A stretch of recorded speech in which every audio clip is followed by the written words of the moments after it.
It is a great privilege to be today with Dr. Naresh Bajaj of REVA, the eminent pediatrician who is heading the Department of Pediatrics of REVA Medical College. Doctor साहब को कुछ तारीफ करना तो सूरज को दीपक हिरानी के बराबर है। बिल्कुल नहीं। डॉक्टर साहब का एक ब्राइट एकेडमिक रिकॉर्ड रहा है और he has passed out his post graduation from Indore medical college, और जितने अच्छे डॉक्टर हैं उससे कहीं ज्यादा अच्छे इंसान हैं, और यही कारण है कि इनकी केयरिंग एटीट्यूड और काइंडनेस की वजह से नॉट ओनली रीवा, आसपास की पेरीफेरी के 10-20 डिस्ट्रिक्ट के पेशेंट्स हमेशा डॉक्टर साहब से अपना इलाज कराने आते हैं और इलाज के साथ साथ इनकी ब्लेसिंग लेके जाते हैं। तो आज मैं डॉक्टर साहब के पास हूं। Today we are going to discuss about paediatric diarrhoea sir and management. Sir we would like to know your views about management of diarrhoea by microflora. Sir सबसे पहले तो good evening everybody, and basically we all know as a paediatrician, as a general practitioner, as a physician that most of the diarrhoeas are usually viral in origin. Maximum number of diarrhoea जो रहते हैं viral origin के रहते हैं। इनमें बहुत ज्यादा over treatment की जरूरत नहीं होती। They usually slow down by themselves and improve within 4 or 5 days। The only thing which you have to take care is supportive treatment and dehydration. ये दो चीजें बहुत इंपॉर्टेंट जिनका अपने को पूरा केयर करना पड़ता है। अगर ये दो चीजों का केयर कर लिया तो 99% डायरियाज ठीक हो जाते हैं। It is only 1% to 5% of the diarrhoeas that need antibiotic. Most of the diarrhoeas improve by dehydration, oral and probiotics. Right sir. तो सर इसमें एक चीज और आती है कि एंटीबायोटिक्स देते हैं तो कहीं ना कहीं सर अच्छे बैक्टीरियाज भी उसमें किल होते हैं। तो sir what is your opinion about the need of microflora augmentation after antibiotic administration? Whenever there is a need, जैसे बहुत छोटी जगह है जहां पर इन्वेस्टिगेशन नहीं हो पा रहे हैं, अपने को एंटीबायोटिक देने की जरूरत पड़ रही है, कोई डायरिया का ऐसा पेशेंट आ गया जो पहले से दूसरे डायरिया के पेशेंट के साथ आया हो, या फिर ऐसा लग रहा हो कि उसको इन्फेक्टेड डायरिया, जैसे दो चीजें बहुत इंपॉर्टेंट है एंटीबायोटिक देने के लिए। First is blood in the stools and second is fever, and the third most important which I feel is toxicity. अब बच्चा टॉक्सिक लग रहा है, सीरियस लग रहा है, तो you have to start antibiotics. If he is having fever high grade then also antibiotic जरूरत। अगर आपने उसके टेस्ट कराए, स्टूल में पसल्स हैं, तो एंटीबायोटिक देना पड़ेगा। अगर उसके ब्लड में if the CRP is raised or the count is raised with polymorphonuclear leukocytosis, you have to give antibiotics. But the mainstay again is to add microflora.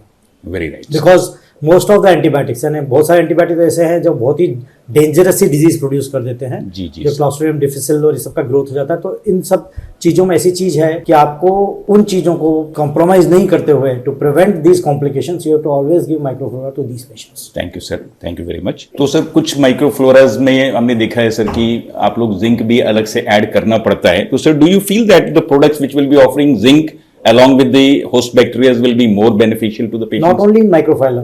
Yes. In most of the cases, if you give a combination of therapies, तो एक तो patient का intake proper हो जाता है, जी sir, compliance अच्छा हो जाता है, और अलग अलग देने की जरूरत नहीं पड़ती। तो जिंक का भी वही रोल है। If we add zinc to the microflora, it will be better than plain microflora. जी जी सर। सर बेसिक कॉन्सेप्ट ये है कि बॉडी में ऑलमोस्ट 30 to 40 ट्रिलियन बैक्टीरियाज हैं, और उसमें से sir 1000 species are very important. But sir अगर हम सप्लीमेंटेशन कर रहे हैं तो कई बार आजकल सिंगल स्ट्रेन्स की दवाइयां ज्यादा अवेलेबल हैं, तो 5-6 अगर इंपॉर्टेंट हम बैक्टीरियाज को, होस्ट बैक्टीरियाज को दें, do you feel sir that mix will be better than single strain? Sir sure. जैसे जैसे अपने बॉडी बनी है उसमें कई तरह के बैक्टीरिया, एक तरह का नहीं है, कई तरह के बैक्टीरिया, मल्टीपल बैक्टीरिया वाले अगर माइक्रोफ्लोरा अपने को मिल जाते हैं प्रोबायोटिक्स, तो वी कैन गिव देम। तो उसमें से हर माइक्रोफ्लोरा की चीज अलग अलग होती है, हर बैक्टीरिया अलग अलग चीजों से क्रिएट करता है। कुछ गैस्ट्रिक में खत्म हो जाता है, कुछ इंटेस्टाइन तक जाता है, कुछ स्पोर्स रहते हैं, कुछ सेल्फ ग्रोथ करते हैं। तो कॉम्बिनेशन ऑफ माइक्रोफ्लोरा जैसे क्लाउजी हो गया, राइमोसिस जीजी हो गया, सेक्रोमाइसिस बोलार्डी हो गया, अगर इन सबके कॉम्बिनेशन अपन यूज करेंगे तो कहीं ना कहीं जाके ज्यादा इफेक्टिव रहेंगे बजाय के सिंगल बैक्टीरिया के। जी सर, जी सर। क्योंकि सर हमने देखा है कि सर सेक्रोमाइसिस बोलार्डी है, जीजी है रैमनोसिस का, लैक्टोबैसिलस क्लॉजी है, सबके सर अपने अपने डिफरेंट बेनिफिट्स हैं सर, हर एक के बेनिफिट्स हैं और अलग अलग जगह बेनिफिट्स हैं। तो कहीं ना कहीं सर अगर सिंगल दे रहे हैं तो एक बेनिफिट मिल रहा है, बट अदर बेनिफिट से पेशेंट सर डिवाइड हो जाता है। That is the reason sir I feel, जैसा आपने भी कंफर्म किया कि multiple strains will be much better. Studies भी हैं मल्टीपल पे कई जगह हुई हैं, multiple strains are always better than single, always better. Thank you sir. Sir एक लोपेरामाइड का भी यूज होता है सर, तो I will like to know that instead of using loperamide which alters the peristalsis, decreases the peristalsis, या it alters decreases as you rightly said. Basically loperamide is a banned drug. Okay sir. And especially for pediatric practice. Yeah. And most of the pediatricians are not using it, but rarely when it needs to be, it is better not to give loperamide. It is better to use microflora. It is better. It decreases the, कभी-कभी क्या है आदमी loperamide थक के देता है कि अरे बहुत डायरिया हो रहा है, ठीक नहीं हो रहा।